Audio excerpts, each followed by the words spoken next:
Akulula namanje ebantwini abaningi ukuthola imali esikhwameni seUnemployment Insurance Fund iUIF okwenza ukuthi isimo sibe kakhulu ukuthi avaliwe amahhovisi oMnyango wezezisebenzi eMbombela eMpumalanga. Abantu abafuna ukufaka izicelo zalemali noma ukuphothula izicelo zabo abasakwazi. Sekudingeka babambe imigqa emide emahhovisi oMnyango wezezisebenzi amasonto ngamasonto bengatholi usizo. UNontobeko Mahlalela angabeletha noma nini kusuka manje. Yena nengane yakhe basengcupheni. Kepha akukho abangakwenza njengoba esebambe umuqa lapha izinsukwani impela zilandelana engatholi isizo. Ngome ngibuyile lana solo ngiyajika thola ngakavulwa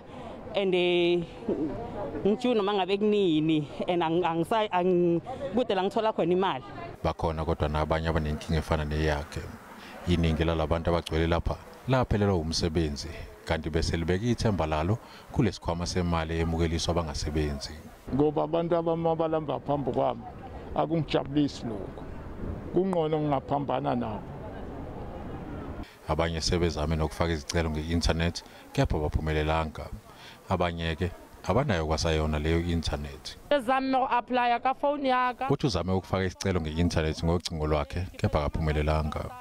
Ngiluza i-shelter abana baka yasikho. Umnyango wezezisebenzi uthi uzowavula amahhovisi awo maduze nje.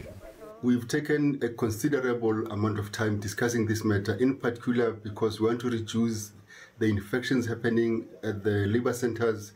To this end, the management team is meeting today to finalize the next steps and to confirm when and how the labor centers will be open.